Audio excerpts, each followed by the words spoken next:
260.000 votantes muertos y los demócratas aún insisten en que no encontraron irregularidades. Díganme, señores, ¿cuántos cadáveres se necesitan para que lo llamen escena del crimen? La frase resonó en la sala de audiencias como un disparo de rifle, limpia, despiadada e imposible de ignorar. Varios senadores se enderezaron de golpe. Una periodista jadeó lo suficientemente fuerte como para que el micrófono lo captara. Incluso el aire pareció retroceder, como si las paredes mismas no estuvieran preparadas para la acusación que acababa de ser lanzada. Al otro lado de la nación era el tipo de frase inicial que no solo daba inicio a una audiencia, sino que declaraba la guerra allí mismo, en el suelo de mármol del Capitolio de los Estados Unidos, e impactaba a sus objetivos previstos con precisión letal. En la bancada demócrata, Hakeem Jeffries fue el primero en tensarse. Sus dedos se congelaron a mitad de una nota, flotando sobre una libreta legal como si las palabras en ella se hubieran evaporado de repente. A su lado, Chuck Schumer parpadeó con fuerza dos veces, como si intentara forzar a su rostro a volver a su máscara habitual de indiferencia. Pero los músculos de su mandíbula se contrajeron, delatando el primer destello de miedo, porque todos en la sala sabían exactamente qué implicaba esa declaración inicial. Si los muertos estaban votando, alguien los estaba resucitando, y las huellas dactilares enterradas en esa tierra pertenecían a personas poderosas sentadas a solo unos pies de distancia. La cámara estaba abarrotada más allá de los límites del código de incendios. Un mar desbordante de periodistas, personal del Congreso, cabilderos, abogados y depredadores políticos que olfateaban la sangre mucho antes de que se encendieran las cámaras. Los equipos de noticias forcejeaban por los ángulos. Los pasantes corrían con memorandos de última hora. Los micrófonos se erizaban como espinas alrededor de la mesa de testigos. Estados Unidos estaba mirando y Washington lo sabía. La tensión se sentía antinatural, demasiado tensa, demasiado enroscada, como la cuerda de un violín estirada tanto que podía romperse con el toque más suave. Los republicanos dominaban la fila superior, su postura rígida por la anticipación. Los demócratas formaban una línea sólida y silenciosa frente a ellos, liderados inequívocamente por Jeffries y Schumer, que ahora se sentaban como capitanes en un barco a punto de enfrentarse a su propia caja negra revelada. Un asistente susurró con voz temblorosa: se siente como si el aire fuera inflamable. Entonces la puerta se abrió y Tulsi Gabbard entró. La multitud se movió de inmediato. Incluso las cámaras se movieron como si fueran atraídas por una fuerza gravitacional a su alrededor. Llevaba una carpeta sellada bajo el brazo y una pequeña unidad USB negra mate en la mano. El tipo de dispositivo que no existía en el papeleo gubernamental. El tipo que nunca veía la luz del día a menos que algo hubiera salido catastróficamente mal. No sonrió, no asintió. Simplemente caminó, tranquila como un cirujano que se acerca a un paciente que aún no sabe que el diagnóstico es terminal. Los fotógrafos se abalanzaron. Directora Gabbard, ¿esa es la evidencia? ¿Está esto relacionado con la investigación del Departamento de Justicia? ¿Son ciertas las afirmaciones? No respondió ni una sola. El silencio era su arma y la manejó con una precisión aterradora. Incluso antes de que llegara a su asiento, un periodista al fondo murmuró en voz baja, un susurro llevado por el temor: esto es el Watergate 2.0 y ni siquiera hemos empezado. El presidente hizo sonar el mazo y el sonido atravesó la cámara como un hueso rompiéndose. Esta audiencia comenzará ahora, anunció, aunque su voz, inusualmente tensa, delataba que él también sentía el peso del momento. Hoy abrimos los archivos relacionados con el presunto fraude electoral durante los ciclos de 2020 a 2024. Una onda expansiva de electricidad recorrió la sala. Varios demócratas intercambiaron miradas crispadas. Los republicanos se inclinaron, los nudillos blanqueándose alrededor de sus bolígrafos. Todos sabían que una vez que estos archivos se abrieran, nunca podrían volver a cerrarse. Luego, las luces se atenuaron. La enorme pantalla detrás del estrado se iluminó. La charla murió al instante. Donald J. Trump apareció en pantalla, sin fondo, sin teatralidades, solo su rostro, severo, deliberado, cargando la gravedad de un hombre que se había arrastrado de vuelta a la oficina oval con el peso de una república herida sobre sus hombros. Tenemos pruebas a montones, dijo, cayendo cada sílaba como un golpe de mazo, y hoy el país finalmente verá la verdad. Si alguien hubiera lanzado una granada en la sala, la reacción no habría sido muy diferente. Los periodistas se lanzaron sobre sus teléfonos. Las cámaras hicieron zoom con urgencia frenética. Jeffries garabateó algo tan agresivamente que su bolígrafo casi rompió la página. Schumer murmuró algo cortante y enojado en voz baja, demasiado bajo para captarlo, pero inequívocamente hostil. Esto ya no era una escaramuza política. Esto era un ajuste de cuentas nacional transmitido en vivo. Tulsi miró hacia la pantalla, no con asombro, sino con reconocimiento. Sabía que esto era la cerilla, y ella sostenía la gasolina. Cuando el video terminó, el silencio se abatió sobre la sala de nuevo, espeso, sofocante, antinatural. Casi se podían oír los latidos del corazón. El presidente abrió la boca, pero lo que sea que planeaba decir se evaporó cuando Tulsi levantó la mirada no hacia los republicanos, no hacia la galería pública, sino directamente a Jeffries y Schumer. Su mirada era una hoja de cuchillo fría, firme y prometiendo en silencio: sé lo que hicieron y traje los recibos. Schumer tragó saliva. Jeffries se movió, inquieto. Un murmullo recorrió la fila de la prensa. Una comprensión instintiva compartida. Algo irreversible acababa de comenzar. Y mientras la expresión de Tulsi se endurecía en ese enfoque escalofriante e inquebrantable, todo el país lo sintió. Este era el momento en que la verdad entraba en la sala, y estaba mirando fijamente a los hombres que habían pasado años negándola. Tulsi no se sentó de inmediato. Dejó que el silencio se asentara primero, que se filtrara en los poros de cada legislador, cada periodista, cada lente de cámara que intentaba capturar el temblor que se elevaba en la sala. Solo entonces colocó el maletín sellado sobre la mesa y lo abrió de golpe. El clic metálico resonó como un gatillo al ser apretado. Dentro había una pila meticulosamente organizada de carpetas clasificadas, pestañas de colores, certificaciones legales. Cada centímetro de ella gritaba legitimidad federal. Levantó el primer archivo y lo colocó frente al comité. Damas y caballeros, comenzó con un tono lo suficientemente tranquilo como para desconcertar a los no preparados. Lo que voy a presentar no es especulación, no es comentario político y ciertamente no es una de las frases favoritas de los medios, afirmaciones infundadas. Estos son registros federales verificados, catalogados, cotejados y extremadamente inconvenientes para ciertas personas sentadas directamente frente a mí. Varios asistentes demócratas se tensaron. Schumer entrecerró los ojos. Tulsi colocó su mano sobre la primera página. Comencemos con el número 260.000. Ese es el número de individuos fallecidos que permanecieron en los padrones electorales activos. Y no solo en los padrones, eso sería negligencia. Eran perfiles activos, perfiles capaces de recibir boletas, enviar boletas, ser contados en los totales estatales. La galería jadeó. Los periodistas se lanzaron hacia adelante. Y antes de que alguien intente la predecible evasiva, continuó con la mirada posándose como flechas en Schumer y Jeffries. No, esto no es un fallo técnico ni un atraso administrativo. Es un fallo estructural que persistió a través de múltiples ciclos bajo múltiples secretarios de Estado demócratas y bajo una administración federal. Golpeó el archivo que se negó a abordarlo. Todos sabían que se refería a Biden y ella quería que supieran que se refería a Biden. Schumer intentó intervenir con una sonrisa condescendiente. Esos números no han sido verificados de forma independiente. Tulsi lo interrumpió con una risa suave. No era amistosa. Senador Schumer, con el debido respeto, su partido ha pasado años diciéndole al pueblo estadounidense que confíe en los datos. Bueno, eso es exactamente lo que estoy haciendo. Los datos provienen directamente del Departamento de Justicia bajo mandato federal. Si lo desea, puedo leer en voz alta las firmas de los funcionarios de la era Biden que autenticaron cada página. ¿Debería hacerlo? Algunos republicanos rieron por lo bajo. La sonrisa condescendiente de Schumer flaqueó. Tulsi continuó pasando la página siguiente. Miles de no ciudadanos clasificados como votantes elegibles. Miles enviando boletas sin supervisión, sin proceso de impugnación, sin corrección federal. Y esto ocurrió repetidamente mientras la administración Biden aseguraba al país, en cámara, en el registro, que las elecciones de 2020 y 2024 eran, cito, las más seguras en la historia de Estados Unidos. Hizo una pausa. Se inclinó ligeramente hacia adelante. Si esto, sostuvo la hoja, es lo que, seguro, parece, entonces necesitamos redefinir la palabra. Risas amortiguadas ondularon a través de la cámara. La expresión de Jeffries se endureció. Y aquí está la parte verdaderamente alarmante, dijo Tulsi, pasando al siguiente documento. Lo que han visto hasta ahora representa solo una fracción, apenas el 27% del registro nacional total, 27% revisado, menos de un tercio. Y sin embargo, las irregularidades ya son lo suficientemente asombrosas como para generar preocupaciones constitucionales. Dejó que el número flotara en el aire. Así que pregúntense esto: ¿cómo se ve el 73% restante? Su mirada recorrió a los demócratas. ¿Y por qué la administración Biden nunca autorizó una auditoría completa a pesar de las repetidas advertencias de sus propios equipos de ciberseguridad? La pregunta golpeó la sala como una bofetada. La mandíbula de Jeffries se contrajo. Un feed de cámara hizo zoom en él inmediatamente. Tulsi metió la mano en el maletín de nuevo. Ahora, hablemos de los 14 estados que se niegan a cumplir con la revisión federal. 14. Y sí, senador Schumer sostuvo una lista certificada, están verificados, firmados, con marca de tiempo y archivados por el Departamento de Justicia. La mayoría de ellos, fijó la mirada en él, resulta ser estados profunda y tradicionalmente demócratas que insistieron públicamente en que no tenían nada que ocultar. Sin embargo, lo ocultaron todo. Un rugido estalló en la galería, periodistas gritando por encima de los demás, el presidente golpeando el mazo, la audiencia electrizada. Y entonces Entonces Tulsi abrió la carpeta más gruesa hasta ahora. ¿Quieren hablar de motivos?, preguntó en voz baja. Hablemos de dinero. La sala se sumió en la quietud. Durante 8 años, el llamado Fondo de Protección Electoral gastó más de $40.000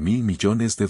Pasó la página. Según la auditoría, aproximadamente el 30%, $12.000 millones, no pueden ser rastreados hasta sus propósitos previstos. No mal archivados, no retrasados, sino desaparecidos, redirigidos a organizaciones que no realizaron funciones relacionadas con las elecciones. Cero supervisión, cero transparencia. Respiró hondo, no por vacilación, sino para afilar la hoja de su siguiente frase. Estos no son errores contables, son banderas rojas, evidencia de un patrón coordinado de mala asignación que ocurrió durante la administración Biden bajo liderazgo demócrata a través de canales controlados principalmente por funcionarios demócratas. Jeffries se sentó rígido, mirándola con un temor creciente. Sabía las implicaciones, sabía el peso de la frase patrón coordinado. Tulsi aprovechó la ventaja, su voz cortando la tensión. Cuando el dinero público desaparece, no se evapora, alguien se lo lleva. Y cuando los padrones electorales se mantienen contaminados durante años, no es pereza, es oportunidad. Un sistema tan roto no se rompe por accidente, se rompe porque alguien se beneficia de las grietas. Un murmullo atronador recorrió la galería. Schumer intentó intervenir de nuevo, desesperación en su tono esta vez. Esto es indignante. Estas insinuaciones, estás. Tulsi cerró la carpeta de golpe con una fuerza que lo silenció al instante. Senador, dijo, estas no son insinuaciones, son fallas documentadas que ocurrieron bajo la vigilancia de su partido, bajo su liderazgo, bajo la administración del presidente Biden. Y el pueblo estadounidense merece saber por qué los mismos estados que se autodenominaban modelos de democracia fueron estadísticamente los más irregulares, los menos transparentes y los más resistentes a la revisión federal. El oxígeno pareció drenarse de la sala. Las cámaras hicieron zoom. Los periodistas escribían frenéticamente. Jeffries parecía como si alguien le hubiera golpeado el plexo solar. Tulsi dejó que el momento se asentara antes de pronunciar la frase que estallaría en todos los titulares. Todo lo que han escuchado hoy, cada número, cada irregularidad, cada discrepancia financiera es solo la punta del iceberg. Una inhalación colectiva llenó la cámara, porque si esto era solo la punta, el resto del iceberg podría hundir carreras, legados y quizás incluso una presidencia. La declaración final de Tulsi, esto es solo la punta del iceberg, apenas había terminado de reverberar a través de la cámara cuando Hakeem Jeffries se levantó de un salto como si una trampilla se hubiera abierto debajo de él. Directora Gabbard, anunció, ajustándose la corbata con la indignación teatral de un hombre que había ensayado este momento frente al espejo. Esta audiencia fue convocada para abordar preocupaciones, no para entretener a mercaderes de la conspiración. Lo que ofrece aquí no es supervisión, es cebo de pánico. Está sembrando desconfianza, tejiendo engaños y, francamente, comportándose como alguien que se ha perdido en sus propias fantasías. Fue una actuación audaz, del tipo que solo un político verdaderamente dotado en amnesia selectiva podía lograr. Tulsi lo observó, evaluando la cadencia familiar, un tono pulido no por la verdad, sino por años de reflejos de lealtad partidista. Jeffries no estaba simplemente contradiciendo sus afirmaciones. Estaba actuando para las cámaras, esperando que Estados Unidos no notara el temblor enterrado debajo de su indignación ensayada. Antes de que pudiera responder, Chuck Schumer se inclinó hacia adelante, con las palmas juntas como si se preparara para un sermón. Directora, dijo, alargando la palabra como si la estuviera preparando para el embalsamamiento. Su presentación no solo malinterpreta los datos, sino que socava la fe en nuestra democracia. Está alimentando narrativas peligrosas. Está dañando las mismas instituciones que dice proteger. Tulsi levantó una ceja. Senador, la institución parecía estar dañándose bastante bien por sí sola. Yo solo estoy leyendo los números. Algunas exclamaciones de sorpresa estallaron desde la galería. Si Jeffries y Schumer esperaban avergonzarla para que retrocediera, habían calculado muy mal. Tulsi había venido armada con pruebas. Ellos habían venido armados con frases hechas. No era una pelea justa. Alcanzó el control remoto para avanzar a la siguiente diapositiva, lista para despegar otra capa de la podredumbre. Pero la sala estalló en murmullos de sobresalto cuando la enorme pantalla detrás de ella se convulsionó. La diapositiva parpadeó, se deformó y luego explotó en un carnaval de gráficos corruptos. Números desplazándose hacia atrás. Gráficos doblándose en ángulos imposibles. Barras de error rojas cortando los datos como si un artista demente hubiera secuestrado el sistema. Luego apareció el mensaje. Un recuadro beige, burocrático y severo, estampado con un código alfanumérico que solo los departamentos de TI gubernamentales reconocerían. Un error del sistema del tipo supo que no ocurría sin permisos internos muy específicos. La multitud estalló. ¿Qué está pasando? ¿Es una violación? Esto es parte de la presentación. Tulsi no se inmutó. Miró fijamente el código en la pantalla, leyéndolo como un técnico de explosivos lee los cables de un artefacto que ha desactivado demasiadas veces. No necesitó más de un segundo y no necesitó un informe de ciberseguridad. El hackeo vino de adentro. Esto no es un ataque externo, dijo Tulsi, volviéndose hacia el comité con su voz cayendo en un tono que atravesó el caos. Esto es una interferencia interna. Firma de sistema federal. Alguien en la infraestructura gubernamental acaba de alterar una prueba congresual en tiempo real. Jeffries tartamudeó. Esa es una acusación grave. Oh, lo es, respondió Tulsi. Y también lo es secuestrar una pantalla gubernamental para distorsionar datos verificados del Departamento de Justicia. Y sin embargo, aquí estamos. Schumer intentó su mirada digna, la que típicamente reservaba para conferencias de prensa donde fingía tener la superioridad moral. Claramente, dijo, su equipo no logró asegurar sus materiales. Tulsi lo interrumpió con brusquedad. Senador, el código de error que parpadea detrás de mí pertenece a un subsistema federal, no a mi computadora portátil, no a mi personal. Si está sugiriendo que mi equipo hackeó una red gubernamental durante una audiencia congresual en vivo, me encantaría verlo explicarle eso al inspector general. Los periodistas no perdieron el ritmo. Los teléfonos se levantaron, las transmisiones se activaron y, en cuestión de momentos, CNN y MSNBC plasmaron banners en las pantallas de millones de hogares. Rotura. Fallo técnico en datos genera dudas sobre presentación de Tulsi. ¿Es confiable su evidencia? Porque, por supuesto, cuando se enfrentaban a una violación de datos en televisión nacional, el instinto dominante no era preguntar quién la había violado, sino que tan rápido se podía invertir la narrativa. Varios demócratas se inclinaron juntos, susurrando como un grupo de abogados preparando sus coartadas. Mientras tanto, un par de legisladores republicanos en la fila de atrás intercambiaron miradas de complicidad. Uno de ellos murmuró lo suficientemente alto para que los micrófonos calientes lo captaran. Esto tiene las huellas dactilares de Obama y Hillary por todas partes. La galería estalló de nuevo. Los periodistas se codeaban, empujando micrófonos hacia quien pareciera más propenso a entrar en pánico. Tulsi permaneció firme, con los ojos fijos en la pantalla corrupta, leyendo el intento por lo que realmente era, no sabotaje de datos, sino sabotaje de credibilidad. Y mientras estaba allí, absorbiendo la magnitud de la interferencia, una nueva comprensión se asentó en su expresión. El tipo de realización que cambia una batalla de complicada a existencial. Sabía que los números provocarían reacciones adversas. Esperaba resistencia. Pero lo que acababa de suceder, la manipulación de las pantallas del Congreso utilizando códigos de sistema federales, revelaba algo completamente diferente. Esto no era sobre incomodidad partidista, no era sobre control de daños. Era un mensaje de algún lugar más profundo, más protegido, un lugar que acababa de salir a la luz sin querer. Tulsi se volvió hacia el estrado, su mirada afilándose en algo más frío, más analítico, más peligroso. Acababa de descubrir que la verdad no solo estaba siendo enterrada. Alguien dentro del gobierno estaba cavando activamente la tumba, y la habían subestimado. El espectáculo en la pantalla, esos gráficos distorsionados bailando como si estuvieran poseídos por un algoritmo ebrio, apenas se había estabilizado en un mosaico caótico de códigos de error cuando Tulsi levantó la mano. No para hablar, no para discutir, ni siquiera para reconocer la ola de comentaristas que sabía ya estaba salpicando los banners inferiores de CNN en todo el país. En cambio, simplemente dijo, presidente, necesitaré 3 minutos. Su tono no era frenético, no era de pánico. Transmitía la misma convicción mesurada de un cirujano preparándose para abrir una caja torácica. El presidente asintió, agradecido por la pausa. Jeffries, sin embargo, frunció el ceño con fuerza como si temiera que 3 minutos pudieran ser suficientes para que la verdad desarrollara piernas y saliera corriendo del edificio. Tulsi metió la mano en su maletín y extrajo una unidad USB compacta, sin marcar, negra mate e inequívocamente de diseño militar. El tipo de dispositivo que sugería menos una presentación de PowerPoint y más una extracción de inteligencia clasificada. Los miembros del comité la observaron insertarla en el terminal seguro, cada uno de ellos consciente, incluso si fingían no estarlo, de que lo que estaba a punto de revelar empujaría los límites de lo que el protocolo congresual solía tolerar. Mientras los datos arrancaban, Tulsi habló sin levantar la vista. Cuando manipulan tus diapositivas a mitad de la audiencia, dijo, la única respuesta responsable es la redundancia. Afortunadamente, vinimos preparados. Tocó una tecla. Una nueva ventana floreció en la enorme pantalla, limpia, estructurada, inequívocamente auténtica, sin códigos de error rebeldes, sin corrupción animada, solo datos de registro sin procesar, con marca de tiempo y rastreables. Estos, dijo Tulsi, son los registros brutos de manejo de votos proporcionados por un denunciante de inteligencia, sin tocar, sin alterar, extraídos directamente directamente del backend de máquinas de votación certificadas por el Estado. Una ola de murmullos barrió la sala, no de indignación, sino de reconocimiento. Incluso los legisladores menos conocedores de tecnología entendían lo que significaba ver registros auténticos de máquinas proyectados en una audiencia federal. No eran capturas de pantalla de periodistas o reconstrucciones partidistas. Eran las huellas literales del sistema. Tulsi señaló un bloque de datos resaltado. Para aquellos no familiarizados con estos identificadores, comenzó, están viendo la vulnerabilidad documentada por primera vez a principios de 2019. CISA la señaló, la archivó y luego, según memorandos internos, se les indicó cortésmente que evitaran publicitar preocupaciones no respaldadas. Esa directriz bajó mientras la administración anterior aún estaba en el cargo. Algunos miembros del personal republicano intercambiaron miradas. El rostro de Schumer se tensó, el tipo de tensión reservada para personas que de repente se dan cuenta de que sus frases hechas tienen fecha de caducidad. Tulsi expandió la pantalla de nuevo. Esta vez, un diagrama de red se desplegó en la pantalla. Nodos, rutas y puntos de conexión, todos representados con precisión clínica. Para aquellos que se preguntan cómo una debilidad documentada federalmente se convirtió en un pasivo nacional de años, dijo, dirijan su atención a esto. Trazó un enlace con un puntero digital. Este nodo no debería existir en una red electoral doméstica. Punto. Sin embargo, existe. Y como pueden ver, no solo observa el tráfico, lo enruta.